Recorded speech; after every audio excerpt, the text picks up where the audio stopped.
Right, so I'm going to talk about management of the complications and side effects of treatment, and also management of some of the problems that people get with systemic amyloidosis. And so what we're going to talk about is the complications you get from AL amyloidosis depending on which organ systems are involved, and as you've already heard, this is rather variable. Some of the side effects of treatment and of chemotherapy treatment, some of the side effects of treatment are generic to the treatment, some depend very heavily on which organ systems are already compromised before you start treatment. And I'm going to talk about how these can be treated and managed, but particularly about things which you can do yourselves, and a bit less about the drugs. So the take-home messages are going to be that AL amyloidosis and treatment both cause complications and side effects, and they can make each other worse. To recognise what these problems are and what needs reporting to your medical carers, and to try and talk about how we can minimise these so that they minimise the effect on quality of life. So the symptoms of AL amyloidosis depend very heavily on which organ systems are particularly affected. And although it isn't really on here, the commonest symptom, as you've already heard, is fatigue. And everybody with amyloid is tired. And then you can also get very significant breathlessness. And although the picture here is of the lungs, in fact, the lungs being directly involved in amyloid is very rare. They're usually just the victim of extra fluid accumulating because the heart or the kidneys are damaged. Kidney failure can cause retention of fluid, which can be swelling or breathlessness, and kidney failure, which can be anything from mild to requiring dialysis, and which is almost always only detectable by blood tests. That doesn't actually cause any symptoms until very, very late. Gut upset is quite common. We see diarrhea, we see constipation. People often have both alternating. Feeling sick, feeling full all the time are very common. A failure to control the automatic nervous system can result in dizziness, particularly when you stand up, and if that's bad enough, in blackouts. What we often see are the consequences of amyloid on the skin, because that's visible to everyone. Most commonly easy bruising, and that's in sensitive, delicate bits of skin, particularly around the eyes, sometimes in men on the beard line, anywhere where the skin's a bit less tough. You can get bruise-like rashes anywhere at all, and we often see nail changes. So many of you will have been in clinic and had your fingernails inspected and wondered what on earth we're doing, and that's because nail changes are actually very common. You can get enlargement of the tongue, which again is visible and can interfere with swallowing and speaking. You can get nausea, weight loss, and you can get damage to the peripheral nerves, often causing numbness, but also tingling, and what we tend to euphemistically call dysesthesia, which means anywhere from things feeling not quite right to being frankly painful. When it is painful, it's often like a lightning shock, so you get a second of intense pain, then it goes away again. So you get a mixed picture of a lot of different symptoms with amyloidosis, and then the chemotherapy adds more symptoms onto this. They're often, as you can see here, they interact, so you get one or two of a whole load of different ones. And as Philip Hawkins has already said, these are often things that the GPs see. It said 1 in 3 consultations to the GP is people saying they feel too tired. It's very hard for the general practitioners to sort out what's due to one very rare disease and what's the much more common symptoms and common things that they see all the time. And a clue to trouble is often that there's a mixture. So there's a bit of numbness and people are complaining of feeling sick. Their ankles are swollen and they're bruising easily. And it's that we look for in the history, is several things going on at the same time. So trying to move away from this tangle of different symptoms, so you could talk about them each individually, I'm going to start with talking about fatigue. So we all know what fatigue is. Fatigue's feeling lethargic or exhausted. The medical abbreviation is TAT, which is tired all the time. So you may see that someone's written TAT in capital letters across your notes, and it doesn't mean that you're TAT, it's just it's tired. There are lots of causes for fatigue. Amyloid itself makes people tired. We don't really know why. It sort of seems logical to think if there's protein accumulating between the cells, it's stopping cells communicating with each other, and that translates into feeling as if you're wading through treacle all the time. So feeling very tired is characteristic of amyloid. And the other thing that's characteristic, for which I have no good explanation, is that people often say they'll have bad days when they can do nothing, and then they'll have good days when they're almost normal. And so it's very tempting both for the patients and for the families to say, well, if you could do it yesterday, why can't you do it today? But it does seem very, very characteristic that there are good days and bad days, and you have to make the most of the good days and accept that there are days when you really are too tired to do anything. Unfortunately, chemotherapy treatment tends to worsen the fatigue. So a number of drugs definitely worsen symptoms of fatigue, particularly thalidomide and lenalidomide, but also to some extent Velcade. Steroids in here are a bit difficult. Some people get quite low and tired on steroids. Some people get extremely energetic and manic on steroids, and it's quite unpredictable if you will get steroid side effects, and if so, which way they go. A factor which is quite common when we see with fatigue is poor nutrition, and particularly people who present with amyloid who've really lost quite a lot of weight and aren't eating enough. One of the symptoms of not eating enough is that you're tired. It's essentially like trying to run the car on half petrol and half water. There honestly isn't enough fuel going in, and the body is shutting down in order to try and conserve energy. And so we do tend to say to people who are very tired and who are losing weight, you need to increase your food intake to try and actually give you enough fuel to get on with things.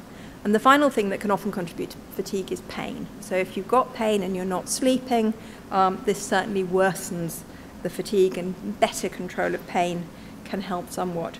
But most of the management of fatigue, I'm afraid, is partial and addressed at trying to minimize symptoms and the disruption to your life from it. So who here gets fatigue? You all have to vote now. All right, so of everybody who's voted, it's about 90% yes and 1% no. We've done that one.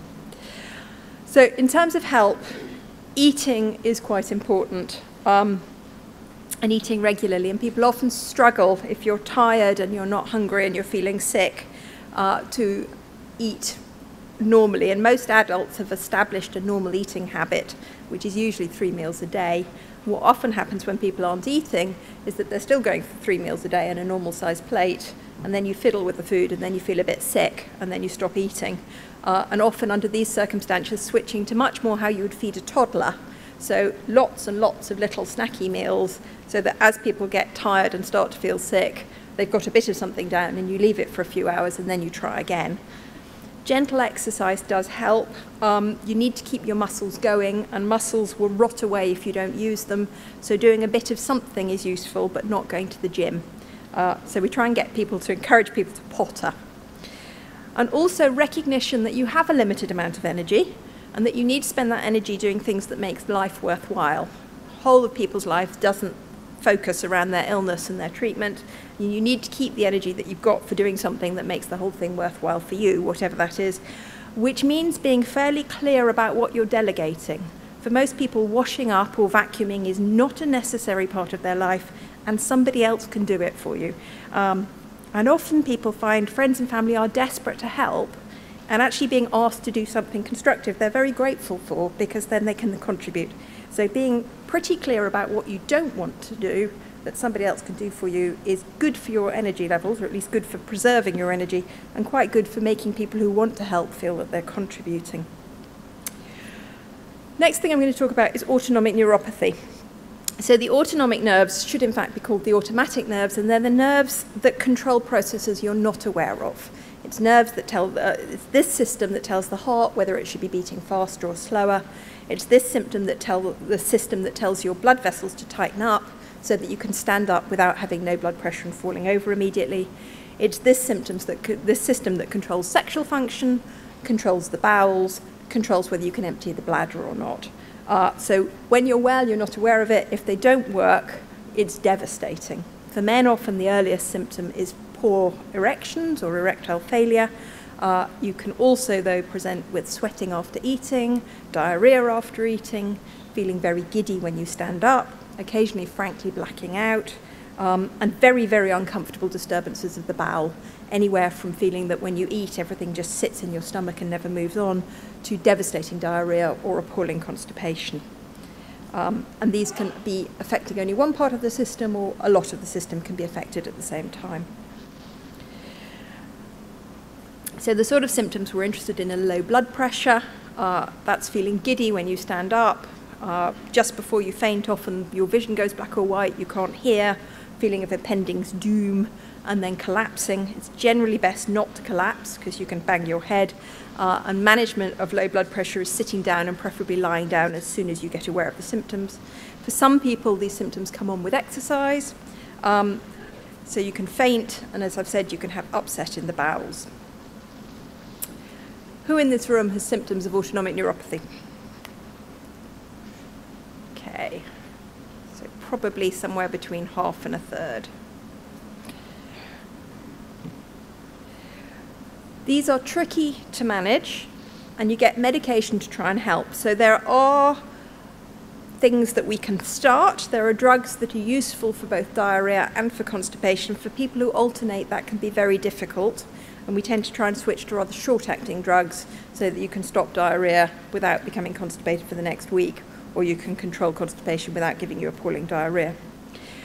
Often with low blood pressure, the first thing we do is stop tablets, so we stop anything that can be lowering blood pressure. And it's quite common with amyloid that people say, I've had high blood pressure for 10 years, and now suddenly you're stopping all these tablets I've been on. There are a few tablets that can raise blood pressure. The one we use most commonly is something called midodrine, which some of you may be on 3 times a day. And the side effect from that, if you take too much, is that all your little hairs on your arms stand up. And that helps to raise blood pressure. If we're desperate, there are some other tablets we can use to raise blood pressure, but they have side effects.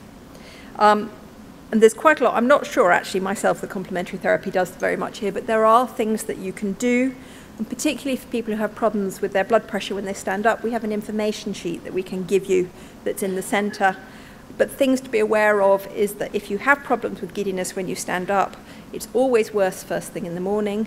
That's really for 3 reasons. One is you haven't drunk anything all night, so you're a little bit dry.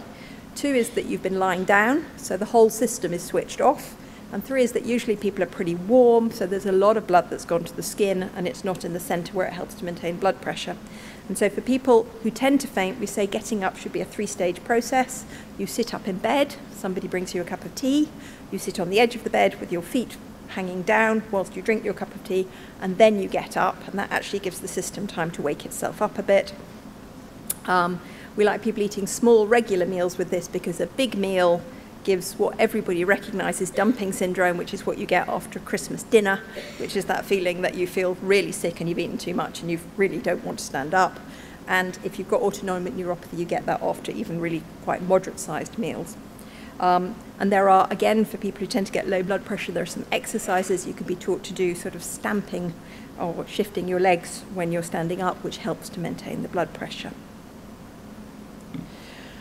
Peripheral neuropathy is damage to the nerves that supply your sensation and your muscles. In amyloidosis, this is a damage which is length dependent. So the longer the nerve is, the longer the extension is from the cell body that lives in your back.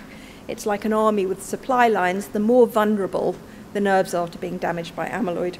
This means it's slightly more of a problem for very tall people than for very short people, which is true for all forms of peripheral neuropathy. And it affects the longest nerves, which are the nerves that go to your toes, then to your fingers, long before it affects the nerves that are much more central, so affecting your trunk.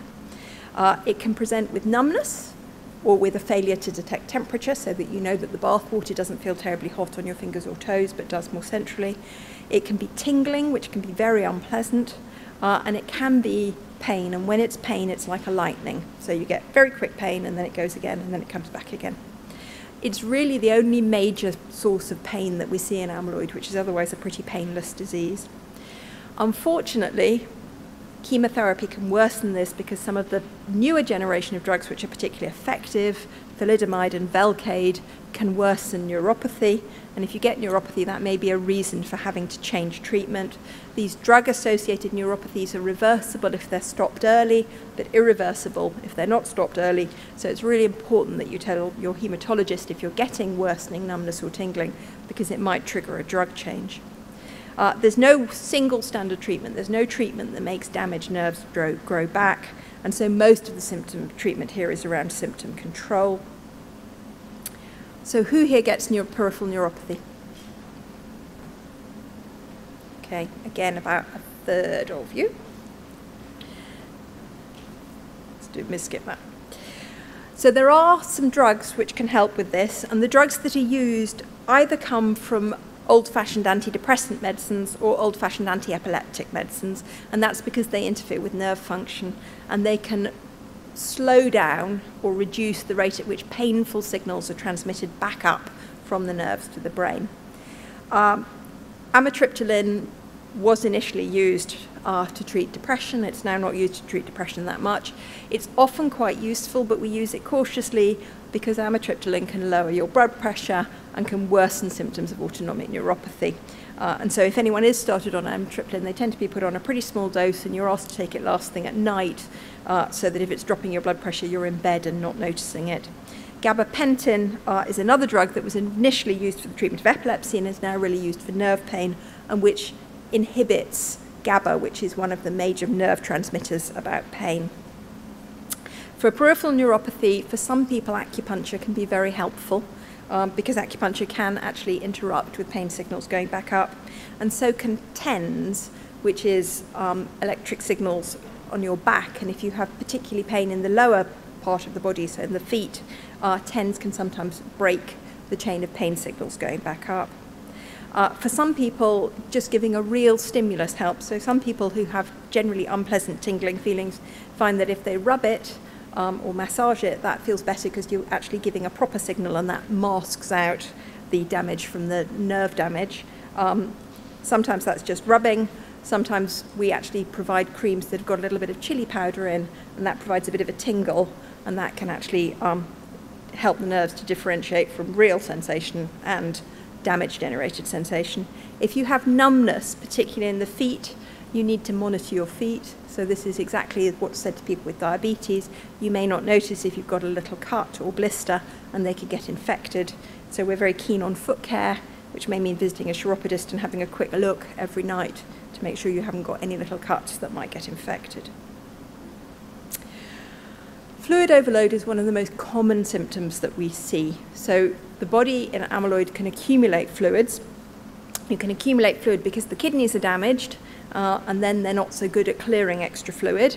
You can accumulate fluid because the heart is damaged, and then the heart's sending a signal to say it can't pump, and it's assuming that's because it hasn't got enough fluid going around, so it's telling the kidneys that they have to hold on to as much fluid as possible because the heart is reacting as if you have devastating diarrhea or a big bleed. It's a not very helpful response. This is made worse if the kidneys are leaking protein, because then you can't hold on to you can't keep fluid in the center of the body, and it leaks out into the tissues. Unfortunately, chemotherapy tends to make this worse. Steroids make you accumulate fluid. Thalidomide makes you accumulate fluid. And if you're having chemotherapy for any reason which is intravenous, you may get given some fluid with the chemotherapy, and then you've got to clear that as well. Symptoms of extra fluid are sometimes swelling, ankle swelling, foot swelling, a rapid increase in body weight, feeling breathless, and before feeling breathless, people often report that they're coughing at night or that they're restless and uncomfortable at night but not noticing it during the day. You can feel tired. Some people get the breathlessness without any signs of leg swelling, and that's because we've all got big vessels at the back of our abdomen, which are capacitance vessels and can hold on to a lot of fluid. So some people will hide a lot of fluid there and never get swollen ankles, and are very surprised when we then tell them they're carrying a lot of extra fluid and they're just hiding it. Who here has had problems with fluid overload? Right, good. Again, about half of you. So this is something which really relies on a combination of medicines and things that you can do for yourselves. So the first thing we often do is ask people to limit fluid. And if you're going to go for a rough number, we say about 1.5 litres a day. And that's all the fluid goes in. The body does not differentiate. So that is water, tea, coffee, alcohol, but it's also wet food. If you dropped it on the floor and you had to mop it up, it's water as far as the body is concerned. So fruits, water, pasta sauces are water, yogurt's water, and that has to go into the fluid allowance. How much you're allowed depends a little bit on how big you are, how hot it is, and how low your blood pressure is. So generally, if you're small, and if it's the middle of winter, we're meaner about how much fluid you're allowed than if it's summer, when it's hot, because you lose some fluid when you sweat, and it also depends if you get diarrhea, you need a lot more fluid because you're losing a lot of fluid from the gut. The body can only hold on to this form of water by holding on to extra salt. And so we ask people to limit their salt intake because you cannot accumulate a lot of fluid unless you've got the salt to hold it in the body. And therefore limiting salt stops that. Also, salt's a major driver for thirst. So if you eat salty food, you're much more thirsty, and it's much harder to limit how much you drink than if you cut your salt intake right down. People often complain that their taste is off, and then we're asking them to alter their salt intake, and it's the only thing that's keeping them eating. For most people, if you cut your salt intake down hard for about 3 weeks, things don't taste it very much, and then you reset your salt receptors, and everything tastes disgustingly salty if you go back to your previous diet. We all get enough salt. You can't get not enough salt on a standard diet. It's all in the food. You really don't need to add any to food or cooking. Diuretics are water tablets. They're what are prescribed by the doctor, and what they do is they help the kidneys to lose extra water and extra salt, sodium. And the reason we ask you to limit is because you can flood the diuretics out. So no matter how much diuretics we're giving, if somebody is drinking 4 or 5 litres a day and eating a lot of salt, the diuretics just can't cope with that. They just give things a nudge, and so combining the two helps. It's important to say that you can overdo clearing fluid. So when we think about fluids and control, it's like 2 children on an old-fashioned seesaw, the ones they've banged because they're now considered as dangerous.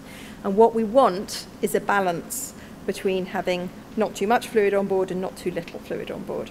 If you've got too much fluid on board, you're breathless, you're swollen, you feel miserable. If you've really got too little fluid on board, you're dry, you're thirsty, you're inclined to faint, you feel terrible. It's not good for your kidneys. And so what we want is to keep people pretty much perfect, which is not too breathless, good blood pressure, warm fingers and warm toes, and we don't want to move too far off that. And that often requires a lot of gentle fiddling. We tend to be fairly fixed about the diet and the salt, but the amount of water tablets needed may go up and down. And people who've been doing this for a while often have a sort of range in which they're encouraged to use their water tablets. So we say you can use between 1 and 3 a day, depending on how you're feeling. But it's generally best not to stop and then take 5 the next day, but to try and keep it fairly controlled. One of the ways of checking how much fluid you've got on board is to weigh yourself every day. Rapid changes in weight of water. You cannot lose 1 kilo, 2 pounds of flesh weight a day, but you can lose 2 kilos of water a day, and you can gain 2 kilos of water a day. When it comes to monitoring your fluid on daily weights, we like you to do it every day. We like you to write it down. We like you to do it in the morning just after, so get up, have a pee, then weigh yourself before you've got any clothes on and write it down, because that's the most reliable time of day. Later in the day, it does tell you whether you've just had anything to eat or drink. And the aim is to find the weight at which you're most comfortable and then try and keep you there. If you're eating better and gaining flesh weight, that weight may have to go up gradually, but that goes up over weeks, not over a day or 2. Then gastrointestinal disturbance, again, is extremely common. Probably the commonest thing we see is people complaining that their taste has changed, that they're not very hungry anymore, that they're troubled by a dry mouth, and that when they eat, they feel full and sick very quickly. And that's almost everybody gets that to some extent. You can also get frank vomiting, which is less common, but is worse when you're on chemotherapy. And you can get both constipation, which can be really pretty dreadful constipation. And for some people, that alternates with equally dreadful diarrhea. So I think we now everyone gets to vote again how many people have suffered from gut upset. Okay, this time less of you. But no, more coming in. Okay, again, about 1/3 of you. So there are various medications that can help. There are good anti-sickness medicines. As with most medicines, anti-sickness medicines are absolutely terrible at stopping you feeling sick once you feel sick, and they're much better used regularly every day in order to try and minimize nausea. So if you know this is a problem, we like you on anti-sickness medicines 3 times a day, about half an hour before you eat. Metoclopramide and domperidone are both very old-fashioned, but in fact they work very well in amyloid, and they tend to be our first choice. There are much more fancy anti-sickness medicines, and people, particularly on chemotherapy, if they get terrible nausea, there are drugs like ondansetron, which can be used and are helpful. There are a good selection of laxatives. There are an unbelievably large number of drugs to treat constipation, and usually we'll find something that works for people. Diarrhea is a bit more tricky. We rely on loperamide, which is short-acting. For some people, codeine is very effective. And if people have terrible diarrhea, we can give a gut hormone called octreotide, somatostatin, which is made by the body, and we can inject a copy of that, which is useful for really appalling diarrhea.